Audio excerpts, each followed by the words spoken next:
Đêm qua chiếc lá lìa đời, có con chim nhỏ đứng ngồi không yên. Sáng ra dưới gốc sầu riêng, xác chim nằm đó, hồn thiên thu rồi. Trong vô tận cuộc luân hồi, chim và lá đôi người bạn thân.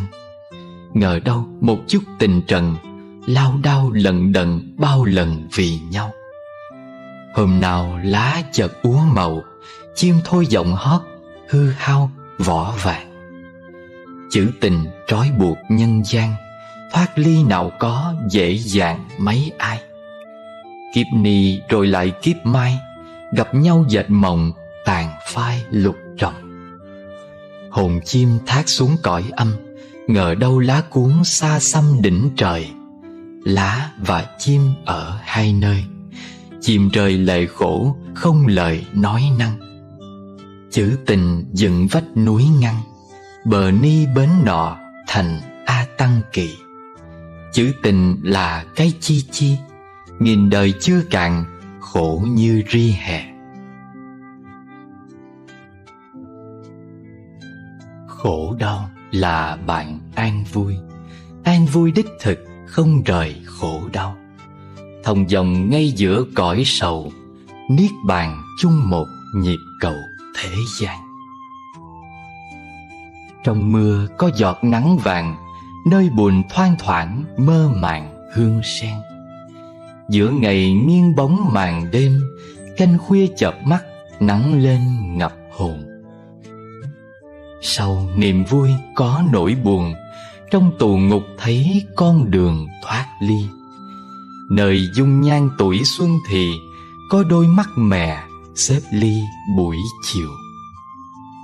Ghét người bởi chính vì yêu, yêu bao nhiêu hận bấy nhiêu cũng lạ. Trong chùa có cả ta bà, trong ta bà ẩn một tòa Như Lai. Nơi điều nghịch ý trái tai, lặng mà nghe tỏ một bài pháp âm. À ơi, dưới võng con nằm, cũng là giấc ngủ ngàn năm đi về. Trong phiền não có bồ đề, dạt dào sóng gần bốn bề đại dương. Ngay tim ta có tình thương, thương như lưới cá tơ vương nhọc mình. Trong sinh tử gặp vô sinh, bên đời huyên náo lặng thinh Phật ngồi.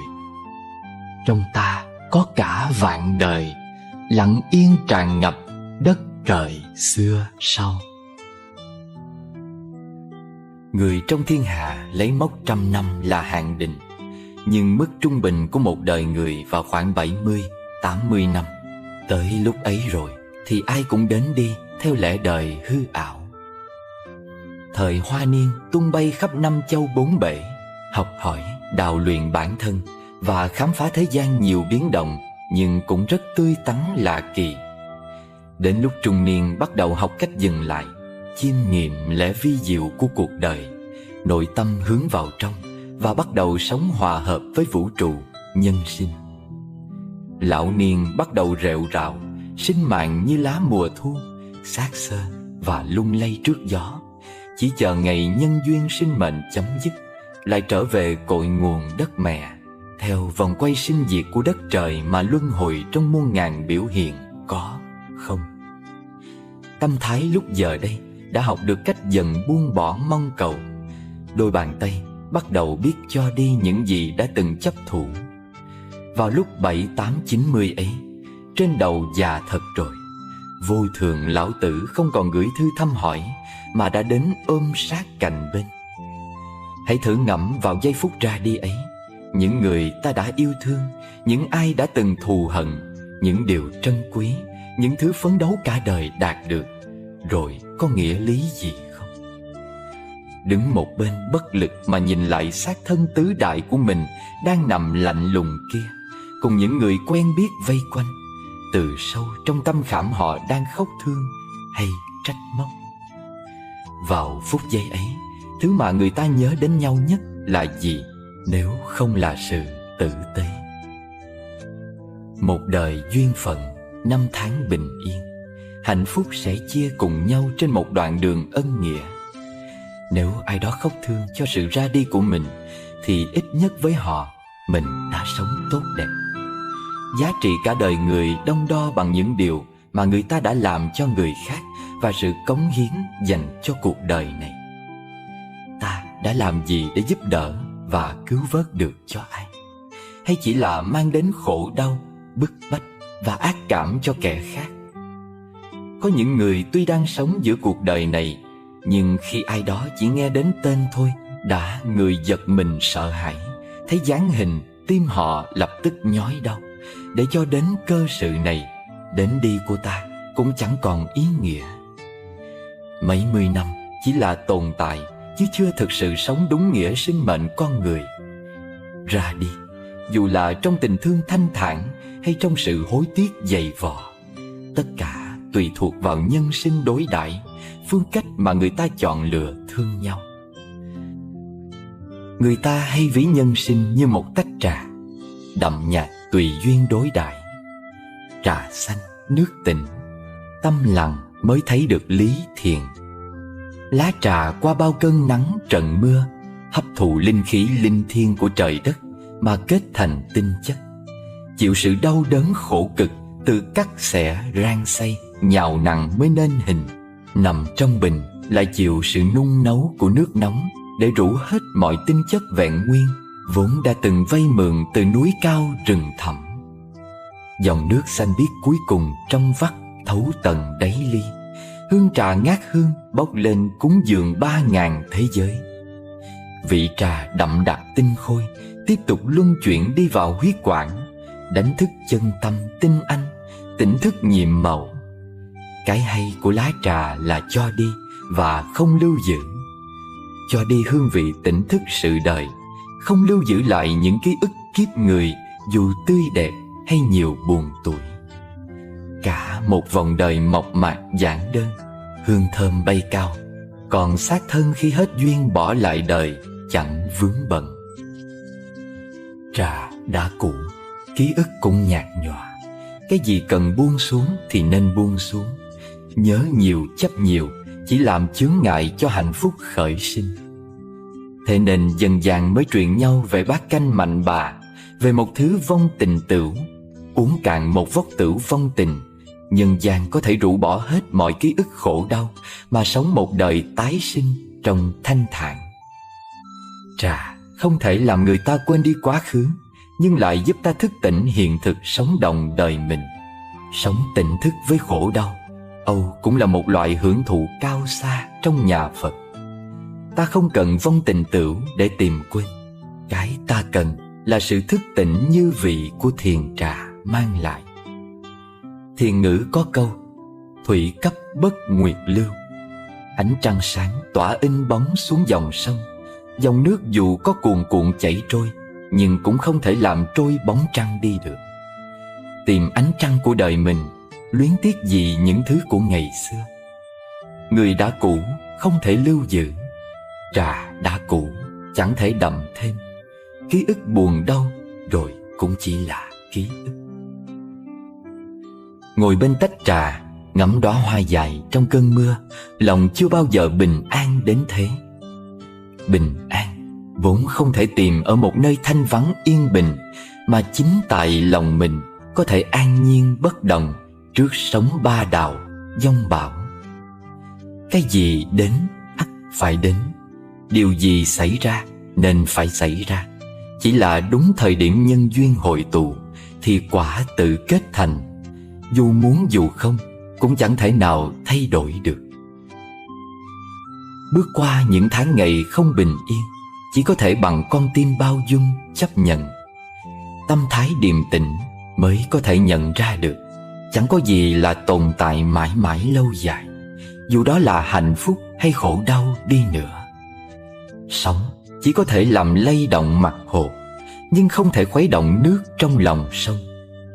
Người có nội tâm nông cạn dễ bị dao động và tổn thương trước khổ đau nghịch cảnh.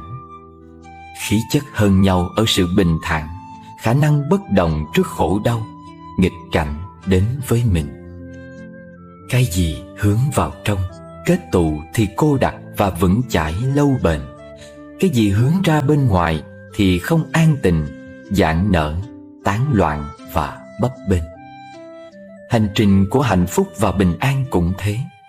Đó là hành trình trở về, hướng nội và đi tới tận cùng cốt lõi của tâm, để tìm ra đâu là bản chất của sinh diệt, đâu mới là hạnh phúc chân thực của mình. Gom nhặt hết tất cả nước mắt trong nhân gian vì chia ly, đủ làm trôi cả đại địa.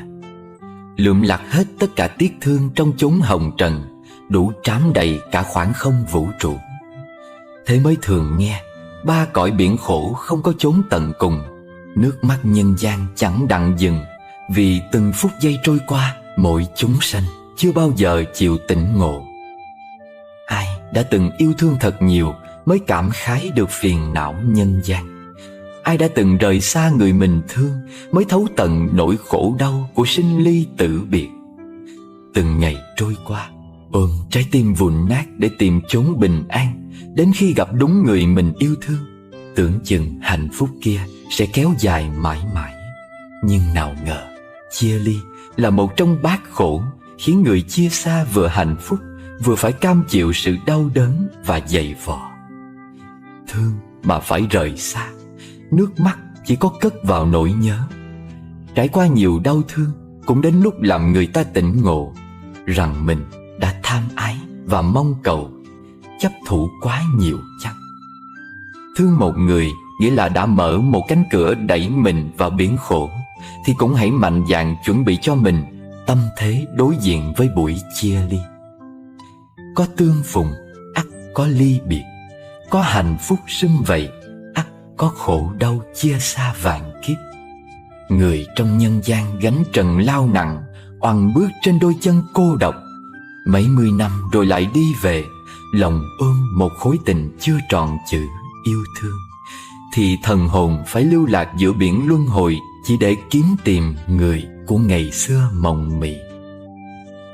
Gặp nhau thương được nhau đã là duyên phận, hết thương hết gặp cũng là do nghĩa tận duyên tàn. Thuần theo sắp đặt của nhân quả duyên khởi nghìn đời, còn hơn là dằn vặt trăm năm đau khổ vì một lời ước hẹn. Cuộc chia ly sẽ không còn màu nước mắt nếu người đi và kẻ ở chấp nhận buông tay. Cái gì của hôm qua, nếu để nó vẫn là ngày hôm qua, thì bình an và hạnh phúc. Ngày hôm nay và ngày mai vẫn sẽ đẹp, vì không bị dĩ vãng nhạt nhòa làm cho hoen ố. Hãy cứ yêu nếu yêu là lẽ sống, nhưng chớ nhầm dục vọng với tình yêu. Mây rủ gió bay qua trời cao rộng, chẳng trói nhau nên tự tại rất nhiều. Nếu biết yêu trái tim bừng lửa sáng, xót thương người trong khổ nạn gầy hao. Vì lắm lúc đời như dòng sông cạn, có tình yêu lai láng giọt mưa trào.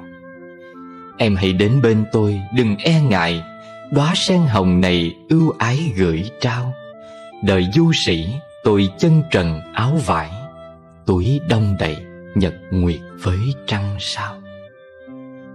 Em có biết tình yêu màu nhiệm lắm, nếu bàn tay quen nắm biết buông ra.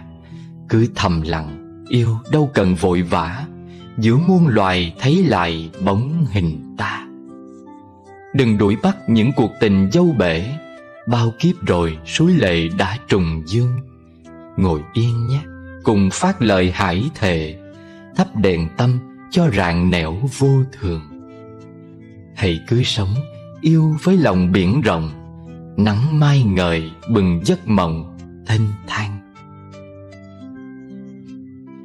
Nếu phải chọn ra những ký ức nào khiến người ta phải dằn vặt nhất trong mấy mươi năm góp nhặt trên cõi trần đời, thứ mà người ta chọn đầu tiên để nhớ, đó chính là những ký ức ân tình của những cuộc chia ly dài theo năm tháng. Tại sao không phải là những ký ức hạnh phúc, mà lại là những nỗi đau khổ vì vĩnh biệt chia lìa? Thực ra thì ai mà chẳng mưu cầu hạnh phúc.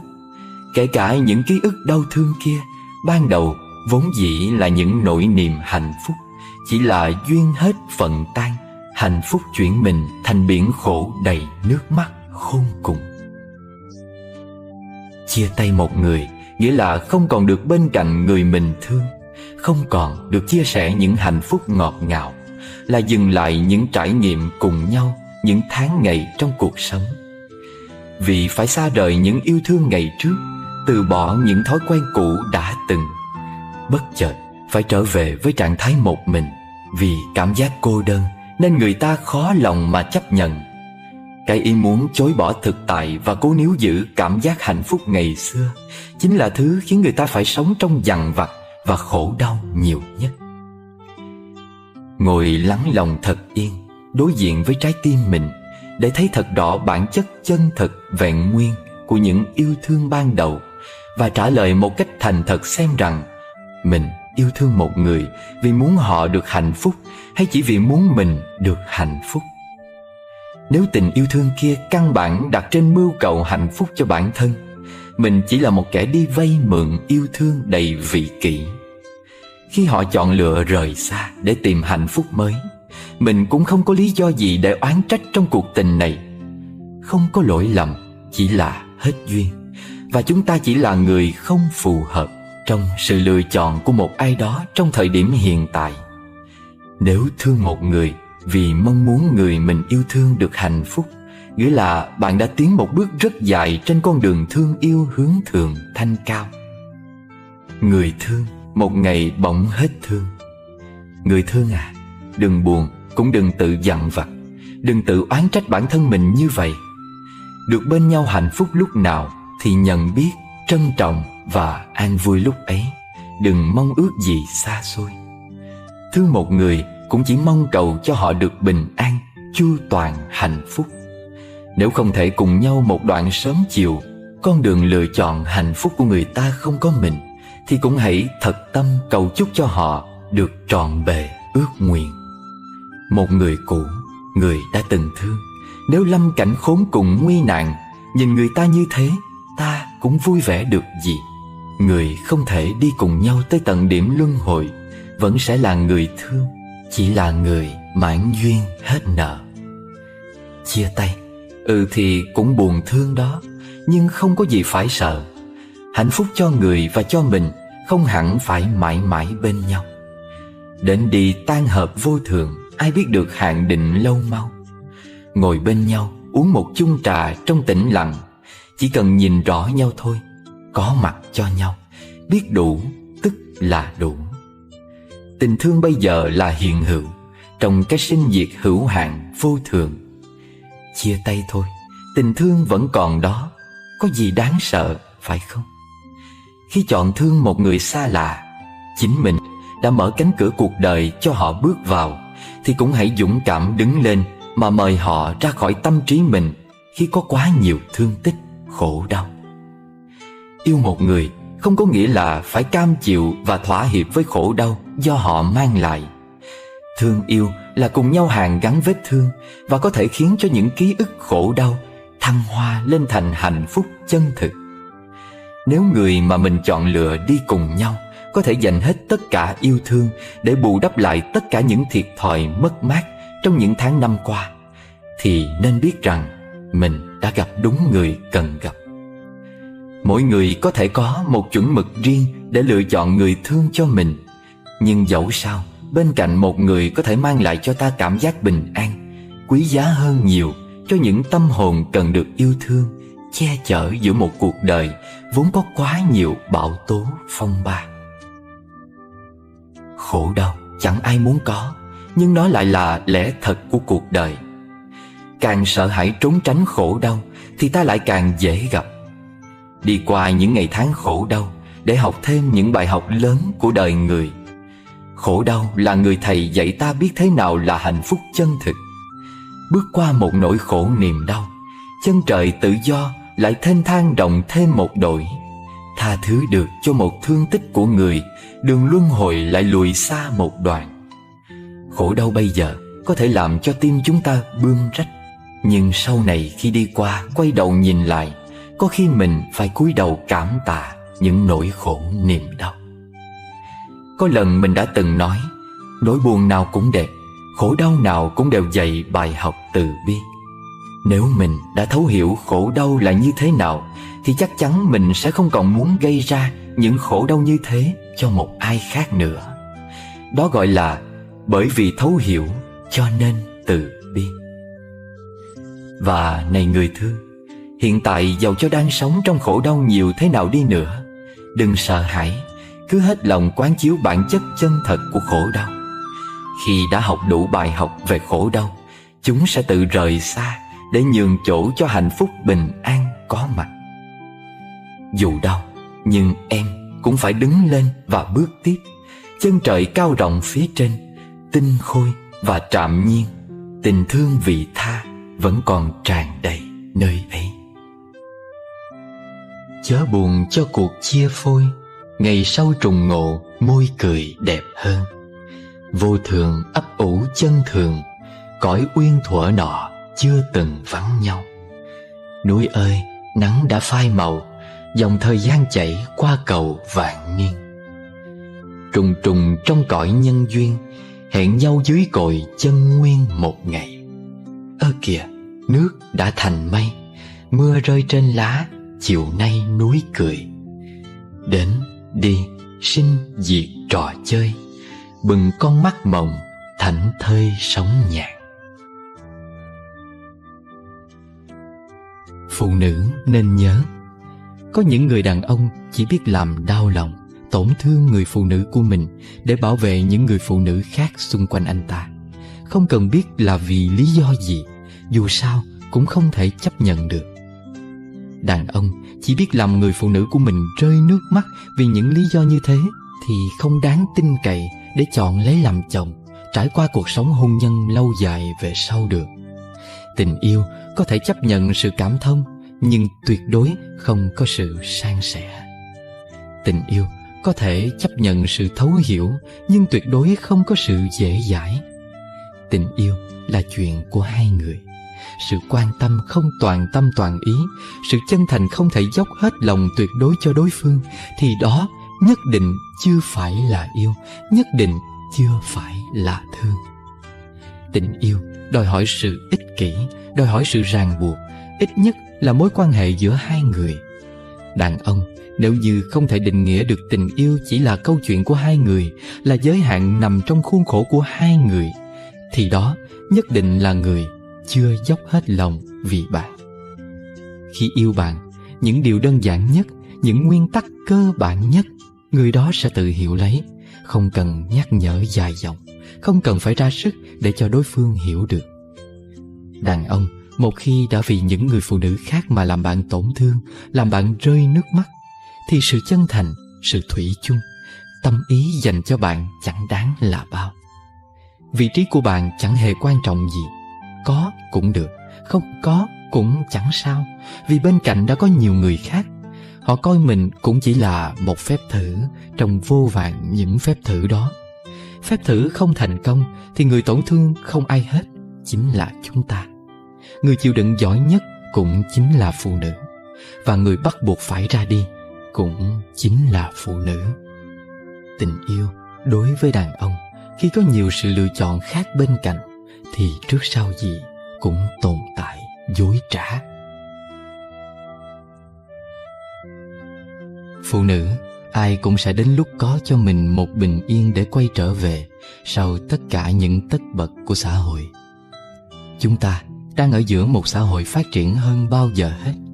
Mọi thứ phát triển nhanh chóng đến mức cuộc sống luôn có những giới hạn riêng của mình. Chúng ta lao đầu vào làm việc để có thật nhiều tiền, để có thể mua được những gì chúng ta muốn. Những thỏi son, những bộ đầm xinh đẹp, những đôi giày cao gót tháng nào cũng có mẫu mới. Những cuộc gặp gỡ bạn bè luôn cần có để duy trì những mối quan hệ.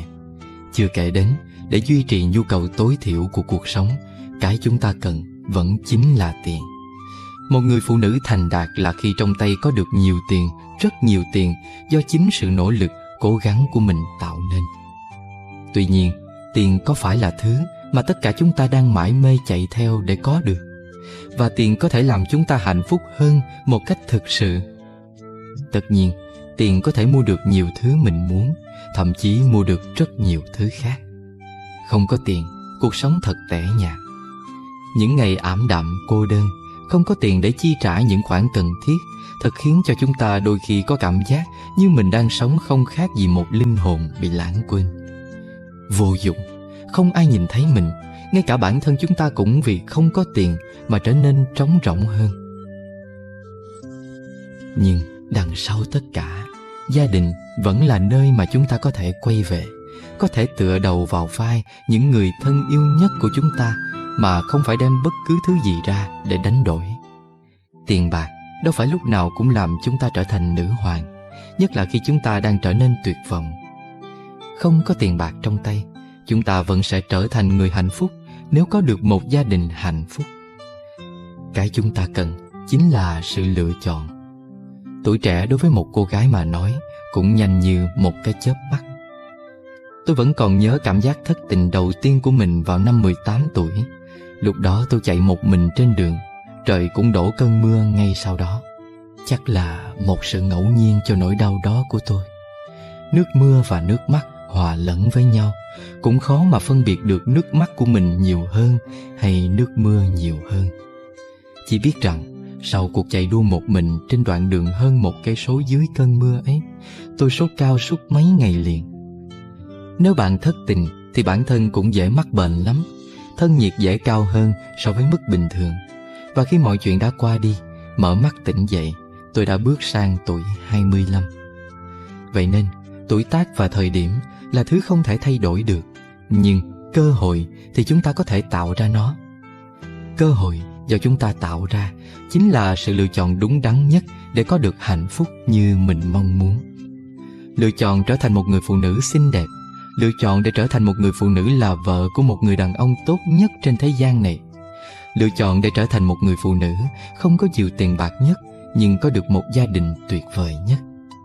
Không có sự lựa chọn nào chắc chắn và vĩnh viễn, nên chúng ta buộc lòng phải đánh đổi nhiều thứ mà chúng ta vẫn chưa có được ở hiện tại để có được một hạnh phúc trọn vẹn hơn.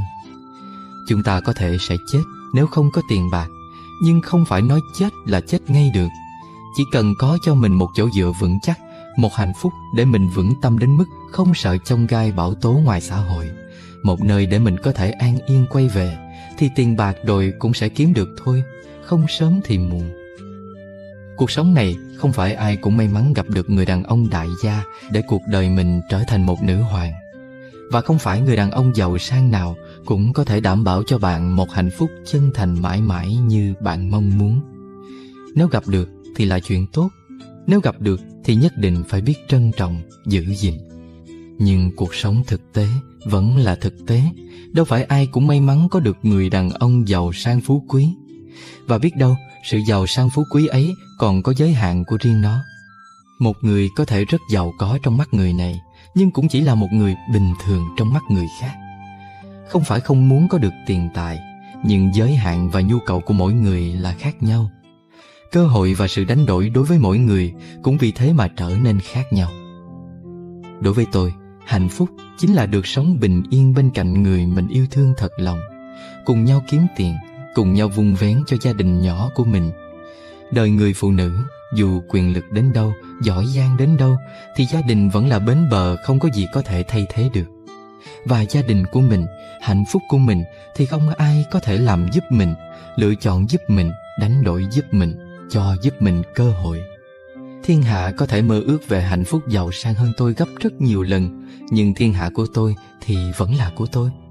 Mỗi người đều có một cách để bình yên phù hợp. Mỗi người nếu đã quyết định lựa chọn thì đừng sợ hãi. Nỗi sợ hãi chỉ dành cho những người không biết đâu là bến bờ hạnh phúc của mình.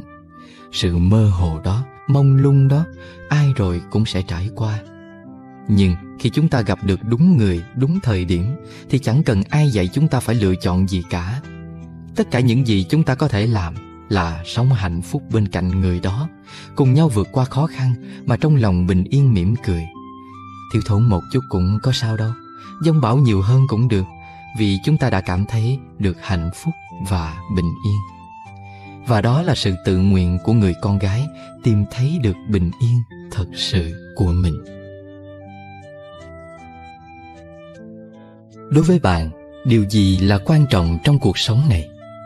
Hay nói cách khác, hiện tại Điều gì làm bạn cảm thấy cuộc sống của mình thật ý nghĩa? Tôi biết chắc chắn rằng sẽ có rất nhiều đáp án khác nhau.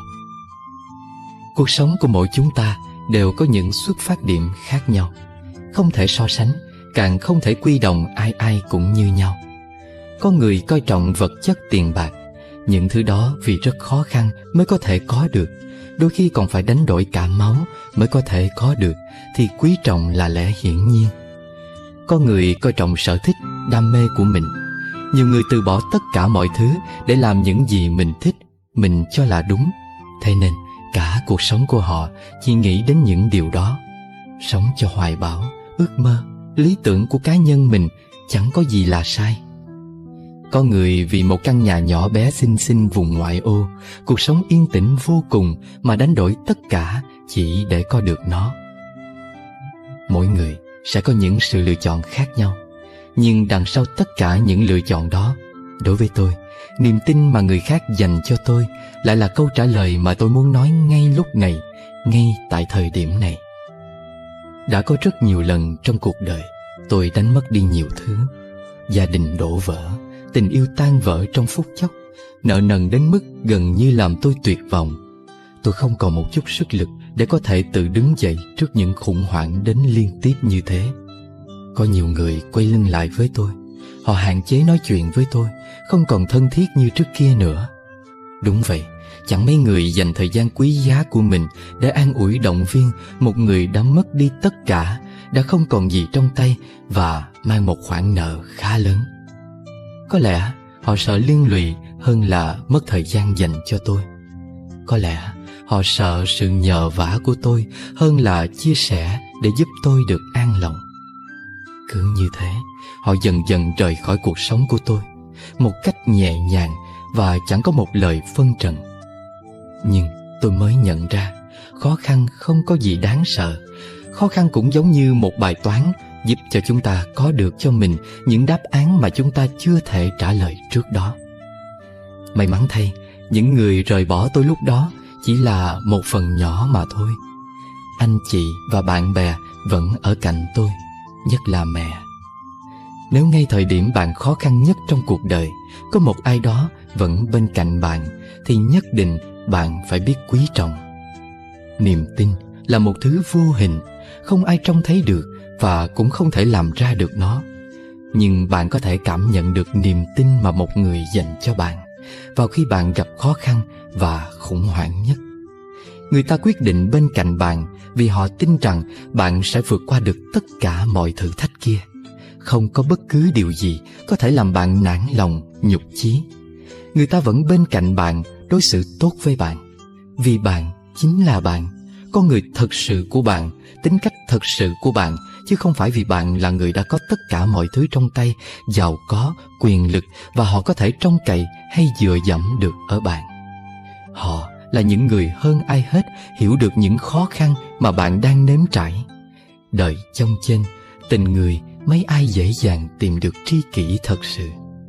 Bạn bè, anh em bình thường sẽ bên cạnh ta rất nhiều, vui vẻ tìm đến với nhau, có tiền cùng nhau trải nghiệm du lịch, mua sắm đắt tiền, cuộc sống vui vẻ sung túc, ai mà chẳng ham. Lúc khó khăn là thời điểm đánh giá được sự kiên nhẫn, thật lòng của những người xung quanh đối với bản thân mình. Thực tế khi tiền bạc mất đi, công việc mất đi, mất hết tất cả rồi, liệu có còn đủ sức để giữ lại mọi người bên cạnh mình mà không chi ly tính toán hay không? Người rời bỏ chúng ta chắc cũng không ít. Người ngoảnh mặt làm ngơ xem chúng ta xa lạ, vô hình cũng sẽ có. Nhưng quan trọng nhất vẫn là lòng dạ con người. Nhìn thấy được nó, hiểu được nó mới làm cho chúng ta mạnh mẽ hơn để vượt qua tất cả, mạnh mẽ để yêu thương hơn những người còn ở bên cạnh chúng ta. Sống vì người ở lại, buông bỏ vì những người rời xa ta. Biết ơn những người luôn đặt niềm tin ở mình đến tận phút giây cuối cùng. Nói câu từ chối đối với những ai không đặt niềm tin ở mình. Niềm tin là thứ tuy khó có được, nhưng chỉ cần người khác muốn thật lòng với bạn thì họ sẽ không ngần ngại cho bạn niềm tin của họ. Sống tốt lên, đừng sợ khó khăn, vì ít nhất cũng sẽ có một người tin tưởng bạn.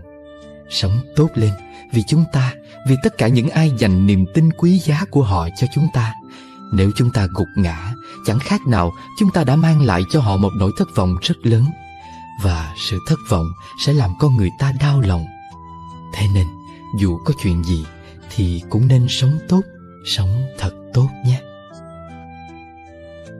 Em cứ giữ hồn mình như trẻ nhỏ, mắt vô ưu, nhìn vạn vật, nhìn đời. Dù em biết lòng thế nhân rất rõ, như lòng em cũng có lúc buồn vui. Em cứ sống hồn nhiên như lá cỏ, để bên ngoài những toan tính thiệt hơn. Em vốn hiểu 100 năm rồi cũng bỏ, đời như sương trên cánh mỏng chuồn chuồn.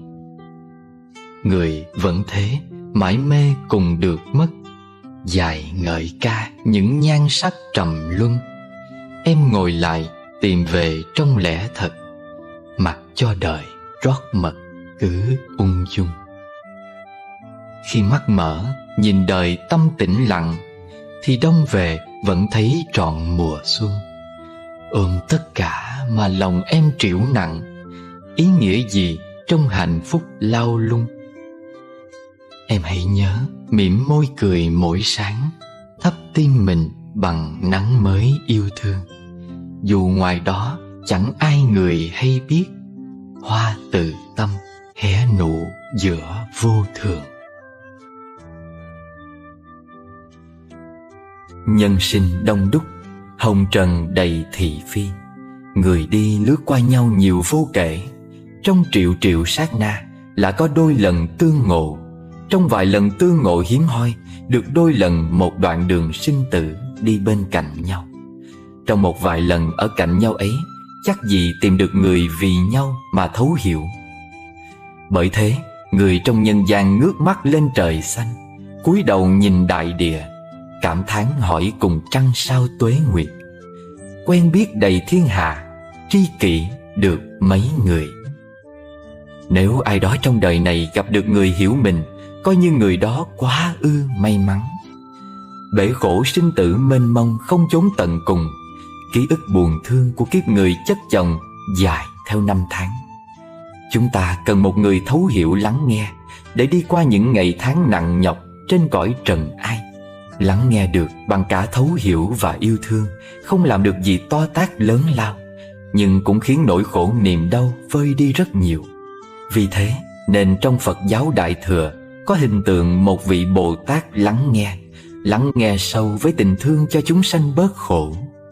Người có thể mang đến hạnh phúc và làm cho người bớt khổ đích thị là một bậc đại nhân hiếm gặp trong chốn ta bà. Và nếu có lòng, ai cũng có thể trở thành những bậc đại nhân vì cuộc đời mà biểu hiện. Người ta chỉ làm tổn thương nhau vì người ta chưa thấu hiểu. Nếu đôi mắt nhân sinh có thể nhìn thấu tâm can, thấu tận ngọn nguồn của những ký ức khổ đau của vô lượng kiếp luân hồi mà một người phải chịu đựng, thì họ sẽ chẳng thể nào đành lòng chất lên đầu của kẻ khác một chút khổ đau nào thêm nữa. Người gây ra khổ đau cho kẻ khác lại chính là những người đã hoặc đang ôm trong mình những dày vò, thương tích, tổn thương. Một người sống có nhiều hạnh phúc bình an thì trong tim không thể chứa đựng quá nhiều khổ đau đến vậy. Thấy được điều này để biết rằng người gây ra khổ đau cũng là nạn nhân của những đau khổ. Họ thiếu một chút phước duyên để thực tập làm thăng hoa những khổ đau và biến khổ đau thành tình thương và trí tuệ cho mình. Một người chưa dễ thương, một người có quá nhiều sân hận, cần rất nhiều sự bao dung, tình thương và sự thấu hiểu của kẻ khác. Tiếc thay, vì chưa thấu hiểu nên khi bị ai đó làm đau, người ta lại ném khổ đau nhiều hơn trở lại kẻ làm đau mình. Và cứ thế, nỗi khổ niềm đau ngày một thêm sâu, không hồi kết. Người có trí tuệ sâu và có tình thương lớn là người đủ dũng khí ôm nhận những nỗi đau của mình mà không phản kháng hay làm vung vãi nỗi đau của mình lên kẻ khác. Ngọn lửa khổ đau khi chạm tới những người này, chúng phải dừng lại và hóa thành những cơn gió làng mây, vụt thoát lên trên chân trời tự do, cao rộng ngàn đời, để trên mặt đất chỉ còn lại bình an và những cánh hoa vàng lặng lẽ rơi, gối đầu không mộng mị. Nếu một ngày ai đó gửi cho mình một gói quà chứa đầy khổ đau nước mắt, hãy cứ an nhiên trong lành mà mở nỗi đau khổ ấy ra xem, mỉm cười và gói ghém lại cẩn thận rồi cất vào đâu đó. Cũng đừng bận tâm hay trách móc người gửi tặng mình. Không sao đâu, chỉ là người ta chưa thấu hiểu. Hạnh phúc phải chăng chính là khi chúng ta có được bình yên sau tất cả những mất mát mà bản thân đã phải nếm trải? Hạnh phúc chính là bình yên. Và có được bình yên, chúng ta sẽ có được nhiều điều lớn lao. Đó chính là sự viên mãn của cuộc đời mình đằng sau mọi nỗi đau mất mát kia. Khi chúng ta chưa có được bất kỳ thứ gì chắc chắn trong tay, chúng ta luôn cố gắng không ngừng nghỉ, nỗ lực nhiều đến mức quên đi cả năm tháng thanh xuân của mình để có được chúng. Chúng ta sống không thể thiếu tiền bạc, không thể thiếu đi tình yêu, và càng không bao giờ quên bản thân còn có một thứ cảm giác mà bất kỳ ai cũng mong muốn đạt được nó. Đó chính là sự hưởng thụ. Chúng ta sống cùng thanh xuân của mình hay đang đánh đổi nó? Sẽ có đôi lần chúng ta tự nhủ với chính mình, đã bao nhiêu năm trôi qua, mọi thứ trôi qua nhanh chóng quá. Đúng vậy, thời gian là thứ trôi qua không kịp níu giữ, và chúng ta cũng chẳng có sức mạnh mà níu giữ nó quay trở lại. Sự chạy đua để có được những thứ chúng ta thèm khát làm nên thanh xuân của chúng ta. Thanh xuân, cứ nghĩ rằng đời người không ai vì nó mà đánh cược tất cả mọi thứ để làm nên cho mình một thanh xuân tươi đẹp nhất, trọn vẹn nhất.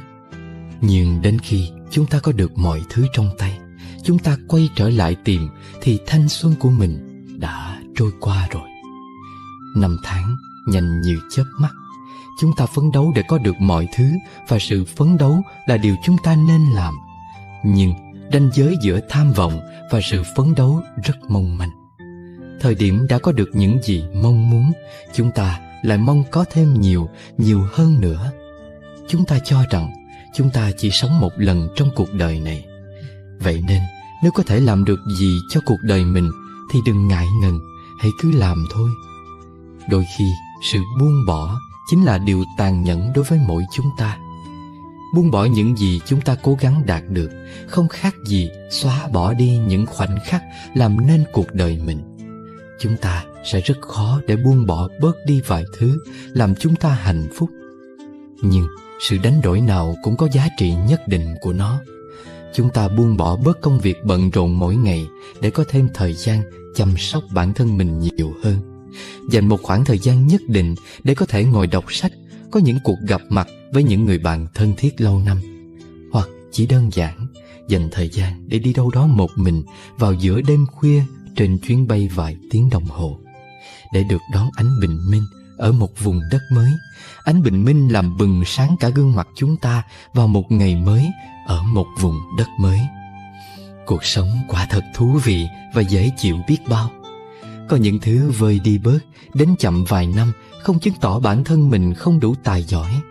Hạnh phúc thật ra không xa lắm đâu, càng không quá khó để có được.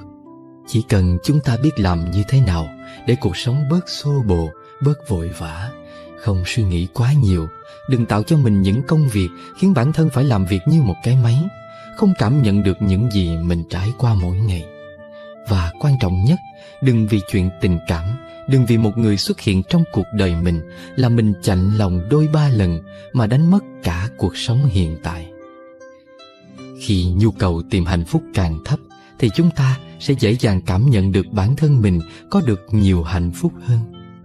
Bình yên là như vậy, dễ dàng được trông thấy, dễ dàng đến với chúng ta, dễ dàng nắm bắt, nhưng phụ thuộc ở chúng ta, phụ thuộc vào chính những quyết định của mình. Cuộc đời này không cần quá nhiều thứ làm chúng ta hạnh phúc đến cùng một lúc. Chậm vài năm, bớt vài thứ mà đổi lại được bình yên. Lòng phải hiểu được lòng mới là tình thương chân thật. Tình thương là hiến tặng.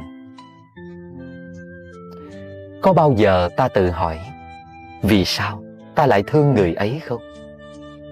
Vì họ dễ thương ư? Ồ, như vậy là ta chỉ đến để hưởng cái dễ thương ấy, chứ ta đâu có thương. Điều đó thì ai cũng làm được. Người nào cũng có thể thương một người dễ thương kia mà. Người dễ thương tức là người rất ngọt ngào, rất nhẹ nhàng, và đặc biệt lúc nào cũng quý mến hay nhún nhường trước ta. Nếu họ dễ thương với người khác mà không dễ thương với ta, thì chưa chắc ta thấy họ dễ thương và ta thương. Trong những mối quan hệ ruột rà cũng vậy. Có phải ta thương họ vì trách nhiệm phải thương, bởi họ có liên hệ ràng buộc với cuộc đời ta, hay vì ta biết họ đáng thương và đang cần đến tình thương của ta? Thực tế, không ít người đã cảm thấy mình chịu tổn thất quyền lợi quá nhiều vì những người thân, nên họ đã đóng cửa trái tim lại mà không muốn thương nữa. Thân chỉ trở thành thương khi cái thân ấy ít nhiều có thể mang tới quyền lợi, dù chỉ là thái độ nể trọng hay được tiếng là người tốt. Ai thương ta thì ta mới thương lại, ai không thương ta thì tội gì ta phải thương. Nghe có vẻ đổi chác sòng phẳng quá, nhưng đó luôn là thực trạng. Đúng là rất khó có thể thương một người mà họ không hề thương ta, thậm chí còn thù ghét ta hay làm khổ ta nữa. Thà họ thương ta ít hơn thì may ra cũng còn chấp nhận được, trừ phi đó là tấm lòng của cha mẹ hay những bậc tu hành đạt tới từ bi, thì mới có thể thương yêu mà không đòi hỏi điều kiện. Ta như thế nào thì họ cũng thương. Nhưng ta cũng đã từng chứng kiến có nhiều bậc cha mẹ cam tâm dứt bỏ con mình chỉ vì nó tật nguyền, hư hỏng. Hoặc có những vị nổi tiếng làm công tác từ thiện nhưng lại dễ dàng làm ngơ trước đứa trẻ bụi đời chìa tay xin ăn ở một nơi không ai hay biết. Thương yêu tuy là thiên tính của con người, nhưng ta phải luyện tập rất nhiều để chuyển hóa sự ích kỷ hẹp hòi, thì tình thương mới chân thật được.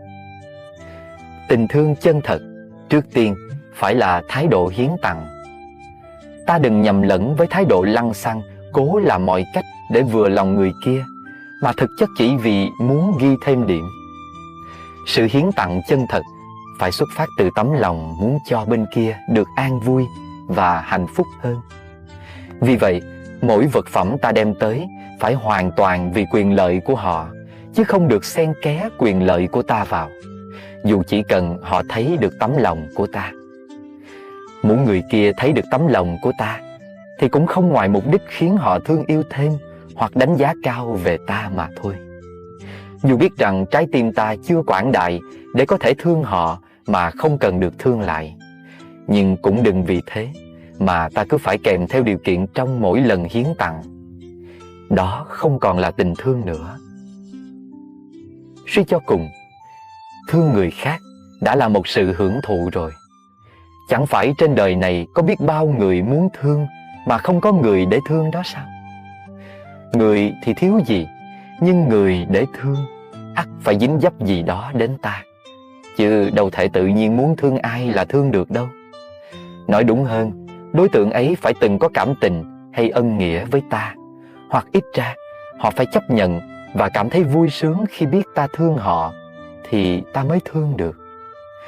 Nên có người để thương đã là hạnh phúc lắm rồi, đâu nhất thiết phải đòi hỏi họ làm gì thêm cho ta nữa. Một ngày nào đó, mọi người bỏ ta chạy hết, ta chẳng còn ai để thương thì khốn khổ. Sống mà không thể thương yêu thì đó là một tai nạn lớn. Vậy nên, ta hãy thương sao để đối tượng thật sự được thừa hưởng, mà ta vẫn không trở thành kẻ khổ lụy vì tình thương. Vậy nên, ta hãy thương sao để đối tượng thật sự được thừa hưởng, mà ta vẫn không trở thành kẻ khổ lụy vì tình thương. Có như thế, ta mới không làm lu mờ nghĩa đẹp của tình thương. Tình thương là chia sớt. Nếu như hiến tặng là đem tới niềm vui, thì chia sớt là lấy đi nỗi khổ. Ai cũng có lúc gặp hoàn cảnh khó khăn hay vướng vào nỗi khổ. Nhưng họ sẽ không cảm thấy buồn tủi, mà trái lại còn có thêm nghị lực để vượt qua, nếu họ luôn có người thương ở bên cạnh để chia sẻ. Dù ta không đủ sức kéo họ ra khỏi vũng lầy khổ đau, nhưng ít ra sự có mặt kịp thời của ta cũng có thể làm cho nỗi khổ niềm đau kia vơi đi ít nhiều. Bởi vì họ đã cảm nhận được sự chân thành của ta. Họ biết ta thật sự thương yêu cuộc đời họ, muốn gánh vác phần nào trách nhiệm cho cuộc đời họ, và muốn đồng hành với họ đi về tương lai. Một nỗi đau khi được chứa đựng bởi hai trái tim thì chắc chắn nó sẽ không đủ sức làm thành nỗi đau nữa. Đó là lý do mà ta luôn cần có nhau trong cuộc đời này. Sống với một người lúc nào cũng nói thương ta, nhưng khi ta gặp khó khăn thì họ lại tỏ ra chẳng hề hay biết. Đến nỗi ta đã trực tiếp báo cho họ biết và chỉ xin họ ngồi xuống lắng nghe để thấu hiểu thôi, mà họ cũng có đủ thứ lý do để thoái thác. Tình thương như thế sẽ không mang lại hạnh phúc. Họ luôn nghĩ rằng họ đã quá cực khổ để đem lại tiền bạc và danh dự về cho ta rồi, nên họ không còn đủ sức để nhận thêm những phiền toái khác nữa. Ta hãy tự giải quyết lấy. Đáng lẽ khó khăn kia chỉ là khó khăn thôi, nhưng chính thái độ hờ hững vô tâm của họ đã khiến cho khó khăn ấy biến thành nỗi khổ. Ta biết chứ, ta biết họ đang rất bận rộn và không có nhiều năng lượng để giúp ta giải quyết vấn đề. Nhưng ta chỉ cần thái độ quan tâm, chia sẻ của họ thôi. Dù chỉ là một lời hỏi han cũng đủ làm ta cảm thấy ấm áp rồi. Vì thái độ ấy báo cho ta biết đó là người đang cùng chịu nỗi đau với ta. Có hiểu mới có thương. Không hiểu mà thương thì tình thương ấy sẽ rất hời hợt và có khi là giả tạo. Mà muốn hiểu nhau thì cần phải lắng nghe nhau, phải biết bên kia muốn gì hay không muốn gì để ta ứng xử cho hợp lý. Cho dù có những yêu cầu không thật sự chính đáng, nhưng ta cũng cần biết họ đang vướng kẹt vào tâm lý nào để kịp thời tháo gỡ. Nếu ta nhân danh tình thương rồi cứ làm theo kiểu của mình thì rốt cuộc chẳng giúp được gì mà còn làm cho nỗi khổ lớn thêm. Dĩ nhiên thiện chí là cần thiết, bởi đôi khi ta phải kiên nhẫn lắm mới lắng nghe nổi, hoặc ta phải khuyên lơn hay nài nỉ thì người kia mới chịu nói ra hết những niềm đau chôn giấu. Ngoài ra, ta còn phải đón nhận những năng lượng rất nặng nề từ những lời kể lể, khóc than hay đầy sân hận của họ mà không để bị tổn thương. Vì vậy, thiện chí phải là thái độ biết nghĩ cho người kia hơn là nghĩ cho mình. Thương mà cũng phải biết cách nghĩ sao cho đúng đắn, hiểu thì mới có thể giúp được. Cho nên, nếu đã là thật sự thương nhau thì ta phải luôn biết và hiểu được những gì đang xảy ra cho nhau mà không cần đợi loan báo. Lòng phải hiểu được lòng thì mới là tình thương chân thật. Đâu cần làm điều gì quá lớn lao mới gọi là thương yêu. Chỉ cần thường xuyên quan tâm sâu sắc đến tình trạng sức khỏe của họ, nấu một món ăn đúng sở thích của họ, sẵn sàng xắn tay áo phụ họ, rửa dọn bếp núc, giúp họ sửa lại cái thắng xe, không nỡ nhờ vả khi thấy họ đang bận bịu, không bao giờ bỏ mặc mỗi khi họ hoang mang hay lạc lõng. Như thế cũng đủ làm cho đối tượng thương yêu cảm nhận được sự chân thành của ta rồi. Để có đủ năng lực làm tất cả những điều đó, ta phải ý thức rằng chia sớt và hiến tặng là hai chất liệu không thể thiếu trong bất cứ tình thương nào. Không có nó thì không có gì để gọi là tình thương cả. Bởi vì nỗi khổ của người ta thương cũng chính là nỗi khổ của ta.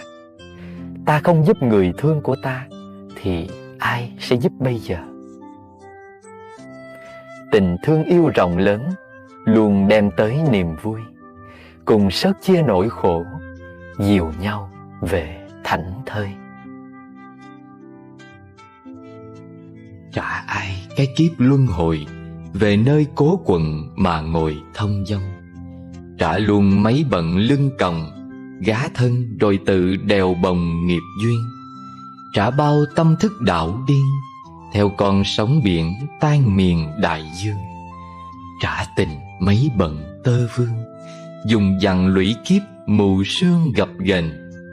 Liêu xiêu bóng trúc qua thềm, sông thời gian vẫn bồng bềnh lặng trôi. Còn gì sót lại trong tôi, thả theo mây trắng bên trời loãng tan. Trả ai cơn mộng trần gian, nghìn năm mở mắt mơ màng lối xưa. Bàn chân nhịp điệu mơ hồ, giữa thiên thu lại đứng chờ thiên thu.